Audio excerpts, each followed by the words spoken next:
Hello, everybody. We are going to go ahead and get the session started. Thank you all for joining this particular session.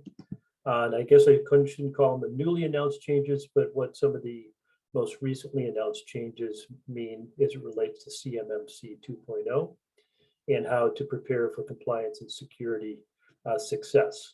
We are testing out a new transcript process. So for those of you who view the chat, you will see how you can view this from that perspective.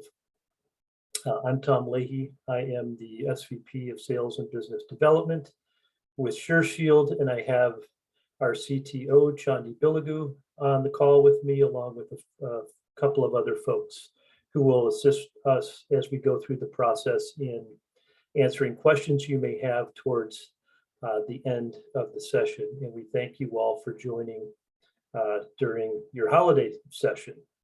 So why don't we go ahead and get started? As all of us know who are on here, we're assuming that many of you are part of the DIB, and there's been a significant amount of anticipation about the CMMC accreditation process. As you know, back in early November, there were some announcements about some changes to that process. We're going to go ahead and talk a little bit about what the current compliance requirements are, what the new Cybersecurity Maturity Model 2.0 is, and what the changes are, and what remains still in place, and what your organization or company should be doing to prepare. And then we'll also go into how we at SureShield can help you with today's requirements, and those in the future. We'll take questions, and there will be a brief poll for those of you who are interested in utilizing some solutions that we can provide to help you in this process. We will send out a quick poll for those of you who indicate that you would like further follow-up with product information. We will then make sure that we do that for you as well. So, and I will also give you a brief update on the most recent town hall meeting and information that came out of that, the CMMC AB town hall meeting. They've had 2 updates since they announced the new 2.0 processes, and we'll give you some information on that, as well as some good resources that you should take avail of to go check to understand what you may need to do on a go-forward basis.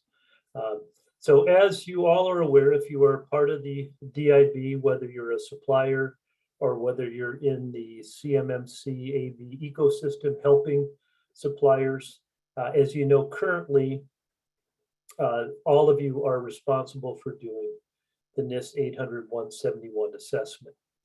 If you are handling or managing CUI data, it's important or required that you be submitting a score to the Supplier Performance Risk System, the SPRS, which includes with that a system security plan and a plan of action and milestone report. And it affects all of the 300,000 providers plus that are in the DIB. I will speak to how this process is going to continue to be somewhat similar, and where there will be changes to this process as well. As you know, over the last couple of years, between the AB and the DoD, they were testing out what they were calling the CMMC, the Cybersecurity Model process, and actually having tests done to kind of evaluate the process and what kind of impact that had on the suppliers and those helping the suppliers in the process. And the whole initial reason for this move from a NIST self-assessment to the CMMC cybersecurity model was there were a number of organizations, unfortunately, that were completing or submitting an 800-171 that perhaps were not actually really following all of those particular requirements. And needless to say, it led to issues with breaches, issues with data being stolen by foreign adversaries, And so the government and the DoD became quite concerned about this and felt that there was a need to enact, I would call maybe a more stringent process to take it beyond just an assessment and move it to a third-party accreditation process.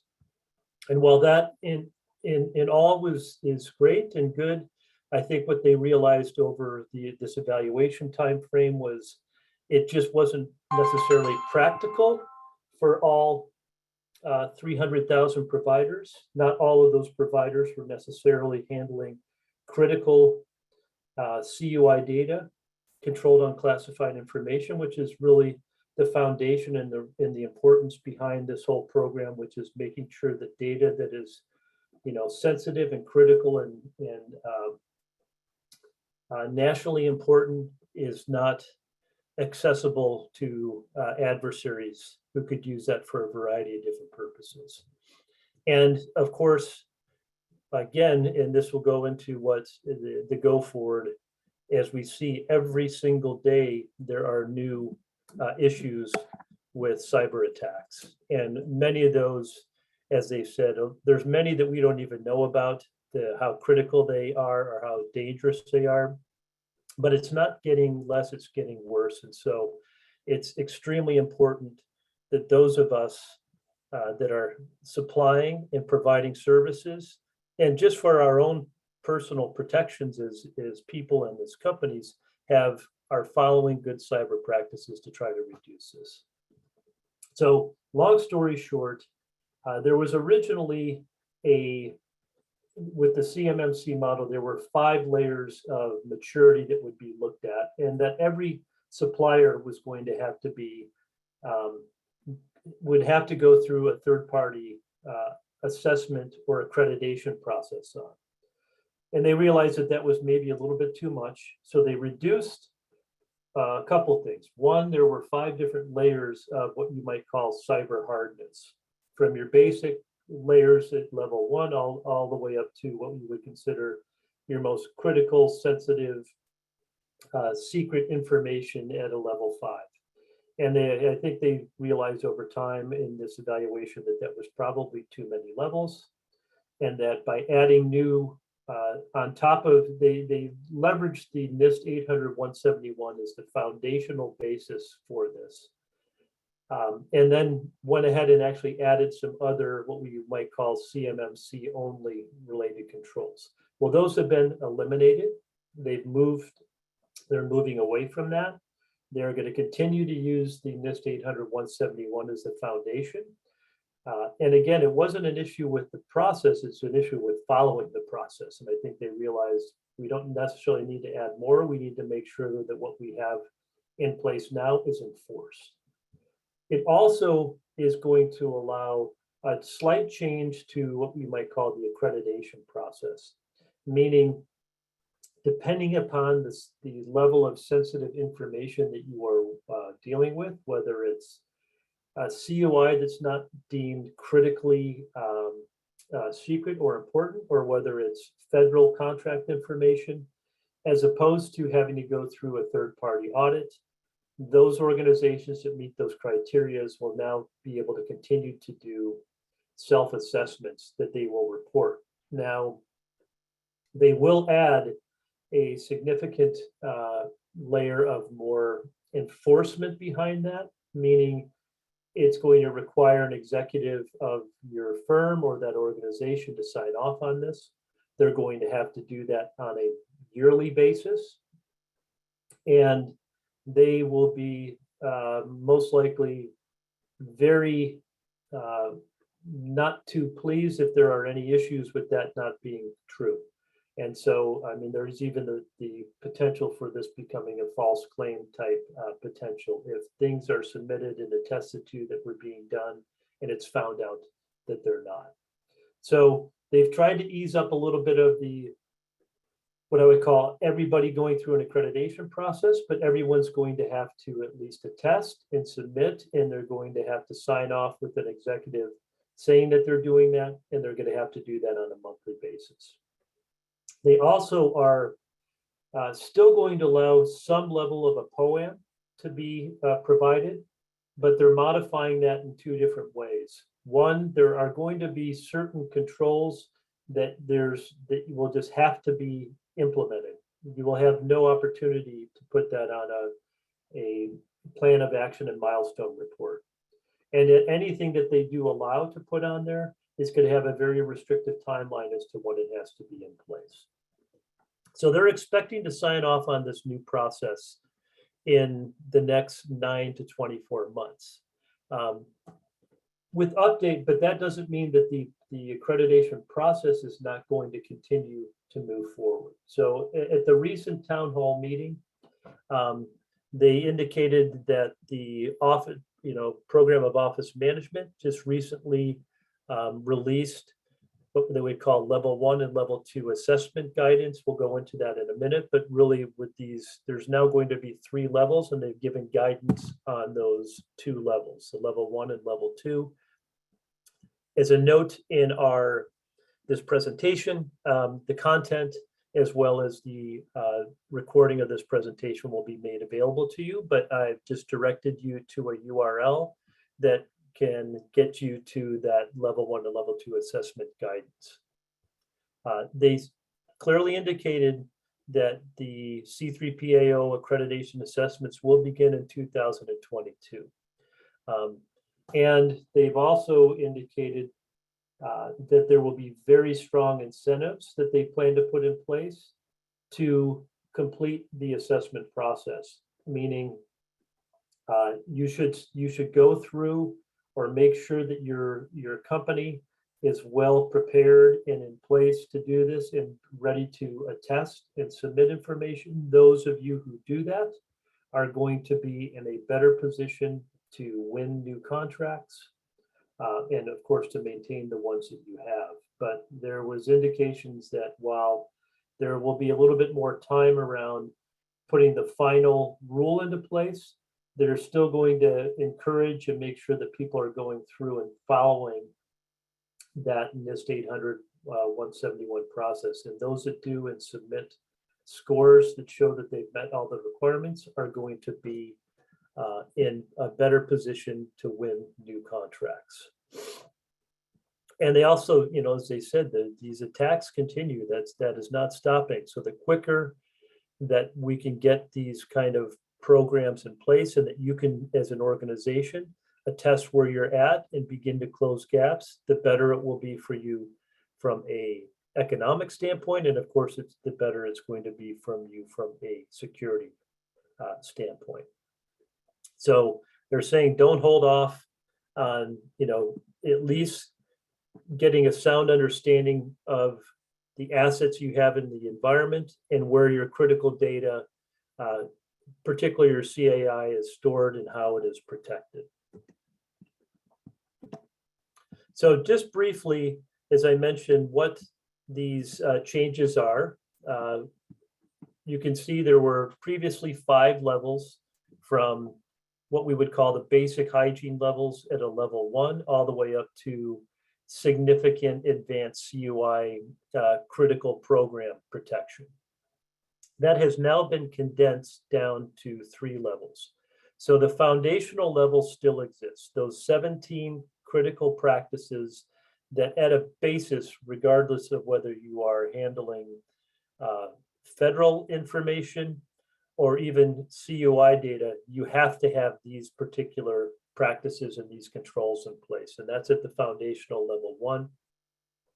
Then for you, those of you that are actually working and managing with CUI, controlled unclassified information, you will now fall into a level 2 category. It's kind of the condensing of the levels, I would always say 2, 3, and 4 areas together. And those follow the NIST 800 171 practice guidelines. There is a slight change in terms of how those folks within that level will be able to conduct and submit to the federal government. At a level 1, you will do an annual self-assessment. And when I say that, it's annual. You'll need to do that on every single year. And it obviously foundationally, you need to be checking and making sure that there has not been any changes in your environment that would impact those particular controls. At the level 2 level, they are going to deem in the agreements or the contracts certain data that is considered CUI, but not, I'd say, of critical national importance. Those companies that fall into that category will also be able to do an annual self-assessment for select programs. Those where that information is deemed critical will need to go through the accreditation process with the C3PAOs. And then at the most high level, they will be adding some additional NIST 800-172 controls. Those have yet to be released. And as I mentioned before in the guidance, they have not yet released the guidance on the level 3 areas as well. But you can assume they will be adding some additional practices. And if you are going through a level 3, you will most likely need to be accredited at a level 2 and then go into a separate governmental oversight process for the level C process. So it's going to add a little bit more work to those. So as I said, they eliminated level 2 will be based on the NIST 800-171. Level 3 will require some additional controls. The CMMC only controls are gone. It does reduce the number of companies that will require the C3PAO certification, but there still is estimated that there's more than 80,000 that are still going to need to go through this requirement. So what I'd say it encourages you to do is figure out quickly, right now where it is that you stand in this process. Again, the self-assessments and certifications, there'll be a subset of companies that will be allowed to do annual self-assessments to demonstrate their compliance. Again, with a very restrictive executive sign-off on that. And those that are, managing critical information will need to go through this triannual certification. It's still not known yet whether, as part of that, you would still need to go through an annual attestment while you are waiting to have your next accreditation process done. And again, with the POAMs, while they will continue to allow, there's going to be certain controls that will not apply, meaning in the past, you might have been able to put almost anything on a POAM. They're going to tell you a few controls that that you may be able to do that with. Many others are going to be a requirement before you will be able to apply or be able to be considered for contract. So what hasn't changed, and really what should I be doing? And again, as they mentioned, I've seen this in several other government programs. They start with the carrot and then they will end with the stick. So it's best for you, they're already saying they're going to provide some incentives to make sure while the whole CMMC 2.0 has not been completely approved, they want to make sure that everybody in the DIB is putting good practices in place to secure and protect their information. And so for those of you that go through this process of actually doing your assessments and doing your submissions, and even going through the process of a C3PAO accreditation, you'll still be able to do that. You're going to be in a better position and you may get some better incentives for contracts. Once this process is in place, as we know, the stick will come, and oftentimes that stick is not so friendly. So, as far as CMMC, it's moving forward, it's going to be implemented. It's essentially is in place right now through what you're doing now, just with more enforcement around it. The submission of a NIST 800-170 score to the SPRS is still required. So for those of you, if you haven't gone through or really done a good assessment and gap analysis on where you stand, you should be doing that now, because it's going to be required. If you're handling CUI, you're required to do it anyway. And you'll need to, update and create your POAMs and SSP. If you need help, that's what your RPOs and others that are in this ecosystem are there for. If you feel like you have resources where you can do some of this on your own, you should be utilizing tools to help you do those assessments. Highly encourage, knowing now that there's 3 different levels. If you believe that you handle controlled unclassified information, you're at a minimum going to be at a level 2.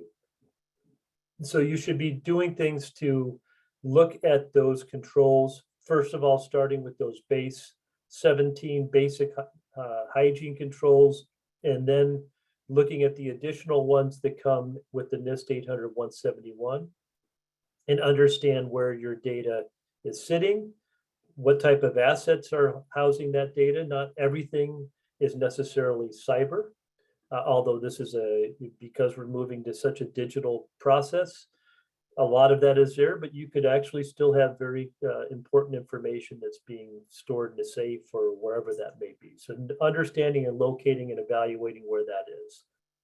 And continuing to put strong cyber hardening processes in place. As we mentioned before, there are new vulnerabilities that are being introduced on a daily basis. And this is not a static process, meaning today you may have gone through and determined that you're in good shape, and tomorrow you could obviously not be. We've seen that most recently with all the extreme work that's being done on the logjam issues for any of you that have internet facing assets out there. So briefly, and then we'll get in to show you a couple of different ways in which we at SureShield can help you with this process. We'll give you a quick overview of a couple of tools, and we'll take that poll and we'll answer questions for you. So how can SureShield solutions help? We were prepared with the CMC level 1, and we're prepared with the CMMC level 2. We have a compliance framework that can be used for doing your 800-171 assessment, and we will map that to what will be the new CMMC 2.0 controls. Hopefully, they will continue with the same names or acronyms. We had already done this in the past. We had done mapping across the NIST controls to the CMMC. Remember, level 1 is a subset of the NIST. It's the 17 basic foundational controls.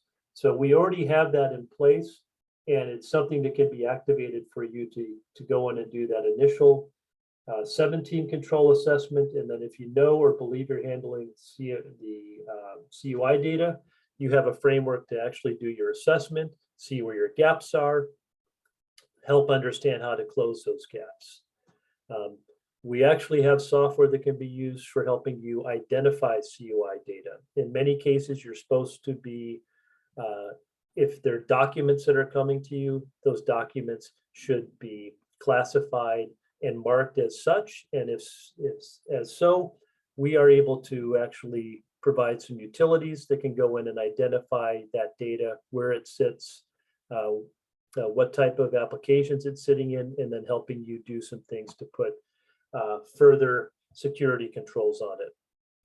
We also can help you with tools that can help you do vulnerability scanning processes to see where holes may exist in your environment and help you close and fix those. And a lot of that also relates to compliance. So there are certain compliance control questions that relate to how well you're doing your scanning and vulnerabilities, and we've helped automate some of that process for you. So we look at some of these around, you've got a compliance requirement, you have the need to protect your house, and that's what the vulnerability and scanning type tools do to help you understand where holes may exist, where the windows may be cracked, the lock may not be right, and allowing you to understand how to fix that. And oftentimes you may have some very, very extremely valuable assets that are in that house. Even though that house is protected, you want to put extra layers of protection on that, and we have tools to help you do that as well. And we do them through the auspices of a couple of different product solutions. One is with our ComplyShield tool, That is the self-assessment product offering. Security Shield is a continuous vulnerability scanning, remediation, and gap analysis that integrates with Comply Shield, and Hack Shield is our data protection tool. And all of these come with automated reporting and tools that you'll need to have to do your submissions to the government and to the SPRS. So I'm going to take just a brief pause to give you a very, very quick view of that platform. And then we will go ahead and take some polling questions. So for those of you who may be interested in testing out these solutions, and then we'll go ahead on into our Q&A. So I'm just going to show you at a very high level, this particular client. This client is working with our product under the auspices of a company called Stanley Aeronautics. And what they've done is they've activated several tools: our Comply Shield tool for doing their compliance assessment audits, our Security Shield Manager tool for doing their vulnerability assessments, and our Breach Shield Manager for actually, our Hack Shield tool for identifying critical data that they may have, where that exists, and putting protections on it. So in this framework, you can see that we've activated in our Comply Shield tool, we deal with lots of different regulatory compliance frameworks. So this is just a subset of over 30 different frameworks that we have, but basically what we've gone ahead and done in this, because in the past we had already mapped what would be considered those basic SIGINE 17 controls. We've enabled in here, and this is something we can make useful to you, the level 1 basic controls as well as the NIST 800-171. With those, that will be at the level 2 new CMC 2.0. Though there's 110 controls and there's 17 subsets of those. So if I just wanted to filter down and look at those 17 basic hygienic controls, it's going to show them here to me. If I wanted to look at the full set, then of course it's going to expand those. There's filtering criteria you have to go ahead and look at this information any way you want. And if I were then going into those controls, it's as simple as clicking on these, and I won't go into all the workflow, but all this workflow can be assigned out to different people within your organization to complete the process. But as you open this up, our system will do a couple of things. It will give you an overview of what that particular requirement is, what the citation is on that requirement, allow you to answer where you're at in that process. It will allow you to add comments to support, particularly if you are indicating that something is compliant. It behooves you to have data to support that, whether it's uploading evidence to support that or comments on why you are in compliance with that. We provide guidance for you.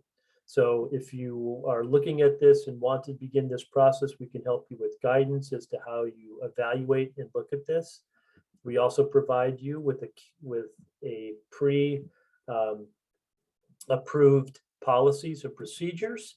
For those of you who may already have some of yours own in place, you can bring your own policies in, but these are all mapped to those particular controls as well.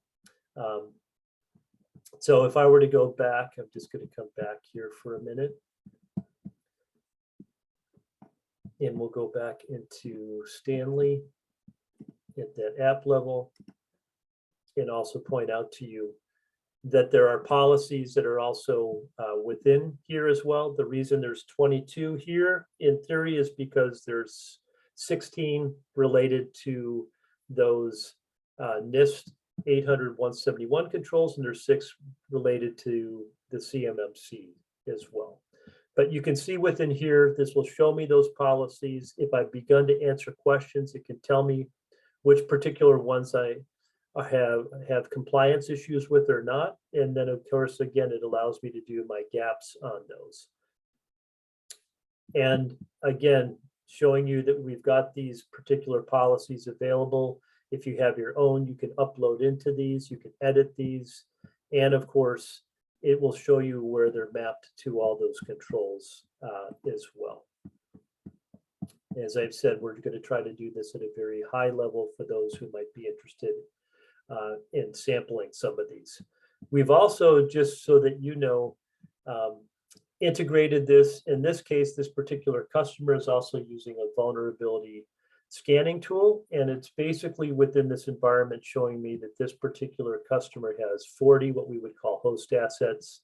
There's 567 pieces of software that's running on that, and we've identified over 4,000 different vulnerabilities that need to get addressed.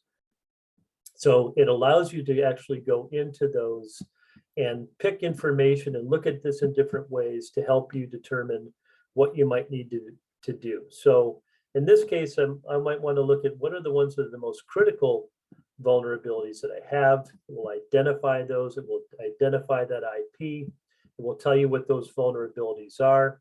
And if I went into this for your folks that are handling security, it will tell you what the vulnerabilities are on there, and most importantly, how to fix those and how to remediate those and eliminate that particular risk. So with both of these, then once you have begun to use this, they come with a lot of different reporting utilities. And they also, as I mentioned, they have reporting utilities that are already designed for submission to the government itself. So you can see I can run my reports on compliance. These are reports that can be shared with management to help them understand where we're at, what we're compliant with, what we need to get fixed. It also includes the DFARS, the report on NIST 800-171 assessment scores. That is something that has to be submitted today, along with the plan of action and milestone reports, the system security reports. And you can be assume that there will be a similar type of report even when CMMC 2.0 is implemented, that will need to be submitted to the SPRS or the government. So in this case, I've gone ahead on in. We have algorithms that run off the back of this because each one of those controls has a particular level of scoring on them. Obviously, the higher the score, the more critical that control is deemed. And that ultimately leads to a compliance or aggregate compliance score as you're going through your assessments. So the beauty of this is that, as I mentioned before, this is a continuous monitoring tool. So anytime you make updates to this, it will modify, it'll change your scores, and it will also catalog any changes, any communications, any new evidence of upload that you've done will all be in there and be provided to you. So again, an extra layer of assurance that you're following the practices the way you should. And let's come back. So I'm going to exit out of here in just a minute. And one other solution that we do have is a product called HackShield. And we won't go through all the components, but this is the solution that can do that extra layer of identification of critical data in your environment, allow you to know where that resides. So in this case, it's showing me a number of different types of very important data, the devices that it's sitting on, what the sensitivity is of that data, what movement has happened with that, and more importantly, allow me to write rules as to how that particular data can move. So again, these are software solutions that can help you in this overall process. Why don't we, I'm going to go ahead on in, and it looks like we've got plenty of time for folks to ask questions that they may have. I'm going to go into my full screen mode. I'm going to actually, while we get into questions, we're going to go ahead and launch a quick poll for you that we'll leave open during the time. So if any of you have interest in sampling any of these product offerings to help you in, compliance with what you need to do today and on into the future, we will go ahead and take that information, and we'll be reaching out to you should you have an interest in doing so. So I've opened up that poll, and please, during that time, if you have interest, go ahead and answer in that poll. But we'll also get into the question aspects of this shortly. So as we mentioned, CMMC 2.0 has changed, but some of the requirements are still, it's still coming, and there's still a number that are there and are going to be needed. They're going to put more teeth, as I said, into this, meaning they're going to make sure that enforcement is in place. It's going to be a lot harder and they're going to put a lot more potential negativity or bad outcomes on folks that have attested that have not followed the process necessarily properly. And while it's coming, and as you said, while there's going to be new incentives to encourage you to get these types of things in place, you can actually, of course, leverage technology to help you in that process as well. And Chandi, sorry, I meant to pull in. Chandi is our CTO.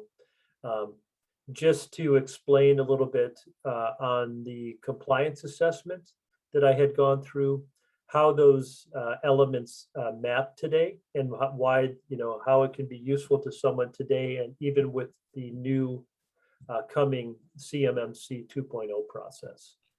Yeah, so the foundational framework still is NIST 800-171. So only the naming convention of the controls is different in CMMC 1.0, and in 2.0 they are actually merging the labels of 1.0 with the NIST 800-171, but the actual control and its intention are not changing. So the tool ensures that if you just assess yourself against NIST 800-171, that assessment can be crosswalked to produce reports for CMMC 2.0, any level that you need to go with. So that way your work is not lost. Whatever you do, it actually helps you be prepared for changes that are that seem to keep coming. But the foundation is still 171, so that way you're safe. Great. And then can you just briefly speak to, we talked about how the security and vulnerability tools actually, while they do a certain process, they also relate to the compliance audit process, where some of that integration is.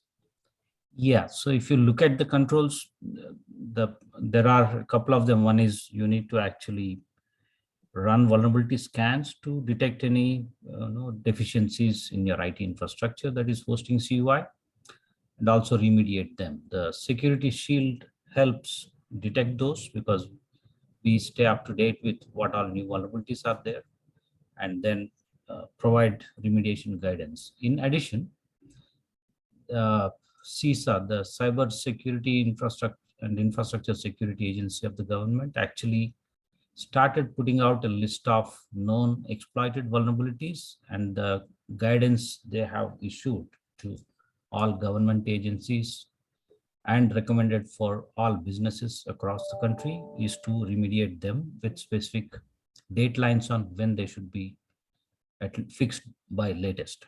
So we even incorporate that into the tool for you to run a report against that and check what needs to be fixed on priority to be compliant with the CISA guidance.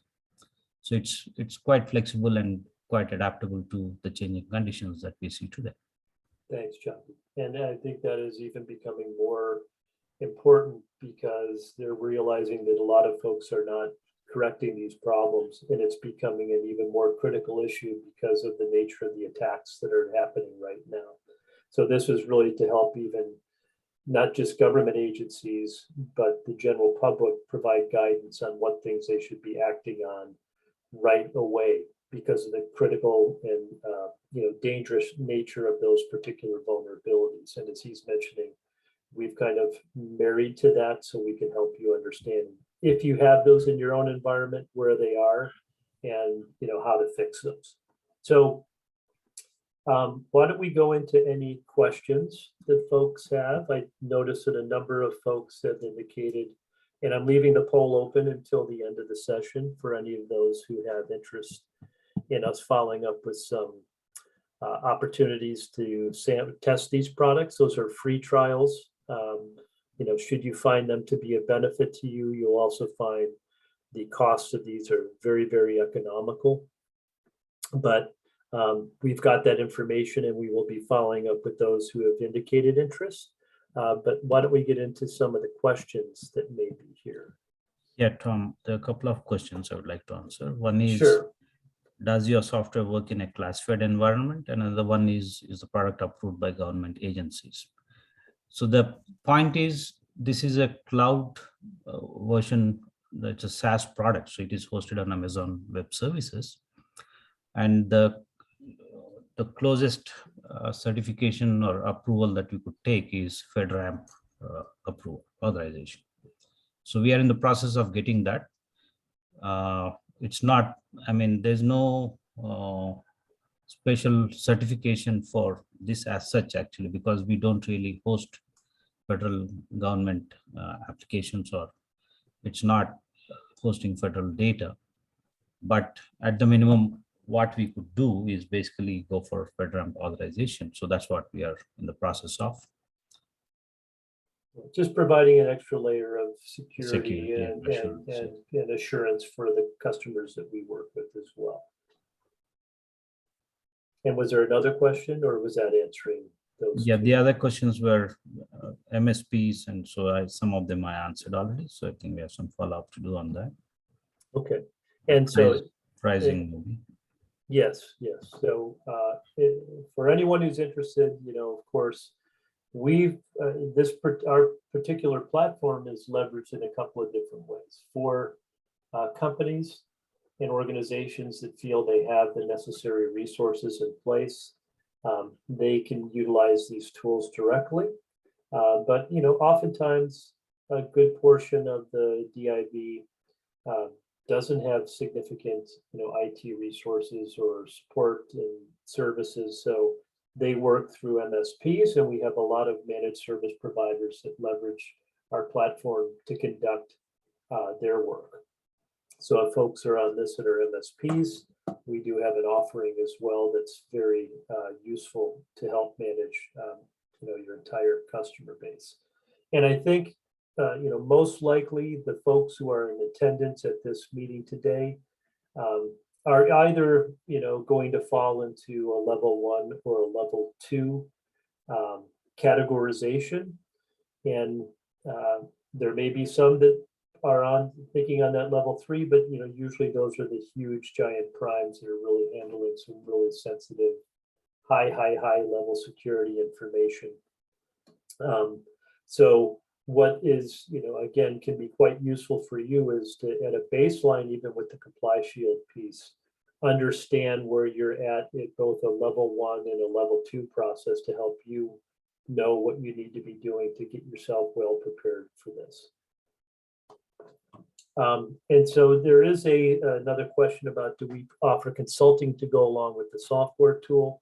The answer is yes, to a certain degree. I mean, meaning we will help you understand what issues, what problems, what gaps you may have. But as far as some of that, it will provide guidance on remediation, but we don't actually do that. If you need someone to come in and do that for you, we would encourage you to talk to companies or folks that do that, like those in the ecosystem. If you're familiar with the CMMC AV marketplace, there's a lot of strong, what they call RPOs. Yeah, and a number of them actually use our tool to provide these services, so we can make a recommendation too. Yes, exactly. Thanks, John.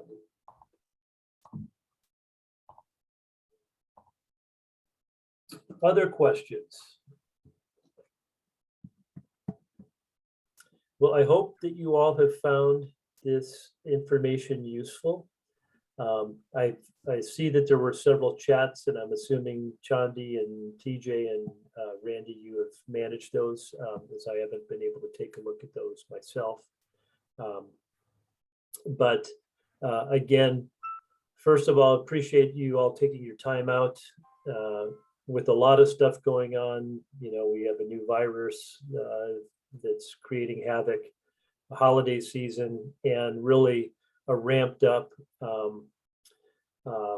foreign adversaries that are trying to disrupt our ways of life. And so putting these types of programs and getting good processes in place to protect is not only required from a compliance standpoint, but it's obviously logical from knowing what's going on to prevent problems. And like I said, I really don't think, while they're changing the methodology, the overall intent of CMMC is still there. What you are required to do now is just going to have more muscle behind it. So you might as well really take the time to make sure you're getting things in place today. And as I also mentioned, you know, they are indicating that they will give there's going to be incentives for those who are doing it sooner rather than later. So at a minimum, it's best to get yourself an understanding of where you stand and what you need to fix. So if anyone has any other questions or you need anything else, as I mentioned, this particular recording, as well as the content, is going to be emailed out to you. We do have those that have requested follow-up, and we'll be following up with you as well. And, you know, for those who said maybe later or, you know, in the future would like to reach out to us, please, you know, you can go to info@sureshield.com, visit our website, and as a participant, we'll make sure that we continue to provide you updates on these particular areas, as well as things that SureShield are doing to help with this as well. So happy holidays to all of those who have joined. We appreciate your time, and hopefully may have the opportunity to work with you. Many thanks. And I'm going to go ahead and close the poll and close this particular